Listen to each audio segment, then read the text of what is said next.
जब जब धरती पर पाप बढ़ता है, धर्म की हानि होती है, तब तब मैं आता हूँ। ये तो आप सब जानते हैं, किंतु क्या कभी आपने ये सोचा है क्यों मैं इस धरा का जीव बन के ही अवतरित हुआ? क्यों मैं मनुष्य के रूप में ही आपके बीच रहता हूँ? आज बताता हूँ। संसार में पाप और पुण्य संतुलन में चलते हैं, किंतु जब पाप सीमा से आगे बढ़ जाता है, मुझे यहाँ आना ही होता है। कारण ये है कि आप मुझे भुला देते हैं। चौंकिए मत, मैं आप में ही बसता हूँ। बस आप स्वयं के भीतर बसे परमात्मा को भूलने लगते हैं, इसलिए मुझे आना पड़ता है। आपको ये बताने की सारी शक्ति आप में ही समाहित है, पर आप क्या करते हैं?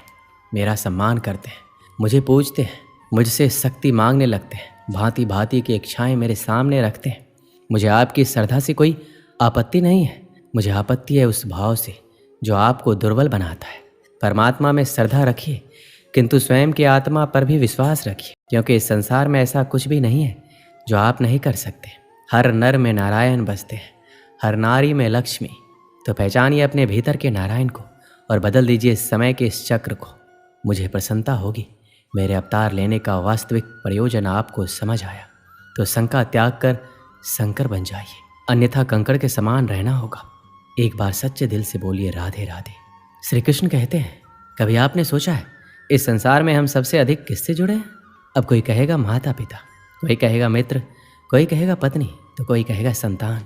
नहीं, यदि इस संसार में हम किसी से जुड़े हैं तो वो है समय। समय ही हमारा भूत है, समय ही हमारा वर्तमान है और समय ही हमारा भविष्य है।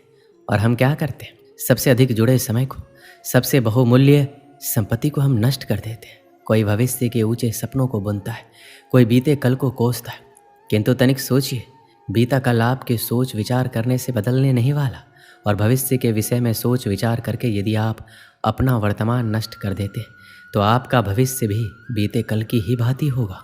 इसलिए आज के विषय में सोचिए, उसे उत्तम बनाइए। आपका भूतकाल और आपका भविष्य अपने आप उत्तम हो जाएगा।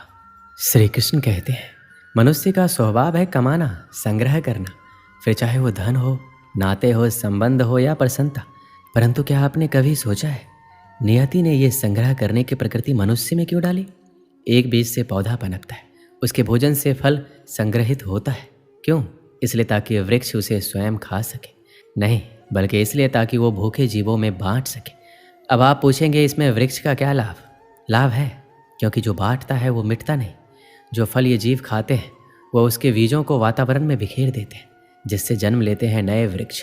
उसकी जाति, उसका गुण, उसकी मिठास समर हो जाती है। इसलिए याद रखिए, अमीर होने के लिए एक एक क्षण संग्रह करना पड़ता है, किंतु अमीर बनने के लिए एक एक कण बांटना पड़ता है। श्री कृष्ण कहते हैं, संसार में सबसे बड़ी शक्ति क्या है? अब आप में से कुछ कहेंगे शस्त्र की, कोई कहेगा बुद्धि की, तो कोई कहेगा बल, किंतु ये सब अधूरे हैं। संसार में सबसे बड़ी शक्ति है मित्रता। यदि सच्ची मित्रता प्राप्त हो जाए तो वही सबसे बड़ा धन है।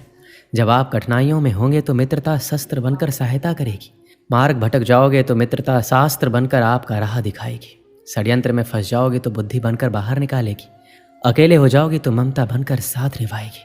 तो यदि इस संसार में कुछ कमाना है तो धन नहीं, मित्रता कमाओ।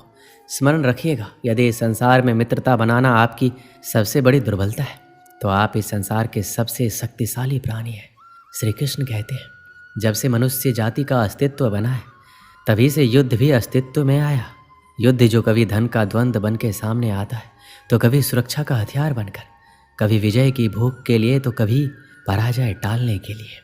किंतु वास्तविकता तो ये है, यदि आपको आगे बढ़ना है तो बाधाओं से युद्ध तो करना होगा, परंतु युद्ध के लिए सज्ज रहना इतना महत्वपूर्ण नहीं जितना महत्वपूर्ण है ये समझना कि युद्ध को टाला कब जा सकता है। क्योंकि सबसे सफल युद्ध वही होता है जो कभी लड़ा ही ना चाहे। आप युद्ध में विजय प्राप्त करके स्वयं का मान तो बढ़ा लोगे, किंतु अपना बल खो दोगे। इसलिए जहाँ तक हो सके युद्ध को टालो, इस शक्ति को संग्रहित करो, ताकि जब यह युद्ध धर्म बन के सामने आए आप उसे पूरे बल के साथ लड़ सको। श्री कृष्ण कहते हैं, मन बड़ी ही विचित्र कृति है।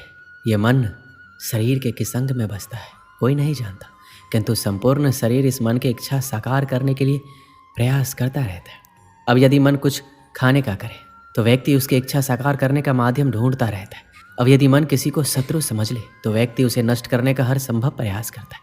अब यदि मन किसी से प्रेम करे तो उसकी प्रसन्नता के लिए हर सीमा लांघने के लिए सज्ज रहता है। परंतु जीवन सुखद हो इसके लिए यह आवश्यक है कि मन खाली रहे, जैसे एक बांसुरी की भांति। भीतर कुछ भी नहीं, ना राग है ना द्वेष, तब भी तार छेड़ने पर स्वर निकलता है। इसी प्रकार मन को भी भावनाओं से मुक्त रखना आवश्यक है। स्मरण रखिए, मन में कुछ भर कर जियोगे तो मन भर के जी नहीं पाओगे। श्री कृष्ण कहते हैं, एक पिता के लिए उसकी संतान गर्व है, उसका अहंकार है, और संतान के लिए उसका पिता उसका आदर्श, उसकी प्रेरणा। बिना कहे पिता संतान की हर इच्छा समझ जाता है और उसे पूरा करने की चेष्टा करता है। दूसरी ओर संतान सदैव प्रयास करता है कि अपने माता पिता को गर्वित करता रहे, किंतु ये बंधन है एक स्थान पर आके टूट जाता है, तब जब संतान स्वयं की इच्छा से अपना जीवन साथी चुनना चाहे। क्यों? कारण है संवाद की कमी। जब बात आती है संतान के विवाह की तो माता पिता सोचते हैं इसमें संतान से पूछना क्या, हम उसके लिए कुछ अनुचित तो चाहेंगे नहीं, और संतान का ये मानना होता है कि उसका भविष्य चुनना उसका अधिकार है। दोनों आपस में दुखी रहते हैं, किंतु बात कोई नहीं करता। होना ये चाहिए कि माता पिता को स्नेह के साथ संतान की इच्छा समझ लेनी चाहिए, और संतान को उसी विश्वास के साथ माता पिता को विश्वास में ले लेना चाहिए। एक बार संवाद करके देखिए, वर्तमान और भविष्य दोनों ठीक हो जाएंगे। श्री कृष्ण कहते हैं, हम में ऐसा कोई नहीं होगा जिसने वृक्षों को नहीं देखा होगा, वृक्षों पर पक्षियों को ना देखा होगा, इनके घोंसलों को ना देखा होगा, इन पक्षियों को अपने छोटे छोटे बच्चों को भोजन कराते ना देखा होगा। ये संसार का सबसे ममत्व वाला दृश्य होता है। चिड़ियाँ दूर से अपनी चोंच में दाना भर कर लाती है, असक्षम संतान की चोंच में डालती है, स्वयं भूखी रहती है, निस्वार्थ निश्चलता, और संतान के पंख निकलते हैं तो उसे उड़ना सिखाती है, और उसके पश्चात उसे स्वतंत्र कर देती है अपना जीवन जीने के लिए। इस आकाश में उड़ान भरने के लिए हम मनुष्य क्या करते हैं? जिस संतान को हम पंछी की भांति पालते हैं, उसके पंख निकलती है, हम उसे बांध देते हैं, ये सोच के कि कहीं वो दूर उड़कर ना चला जाए।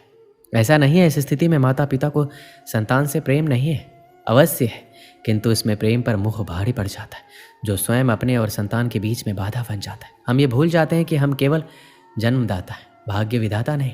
और जब प्रेम मोह में आ जाए तो वो प्रेम नहीं, स्वार्थ बन जाता है।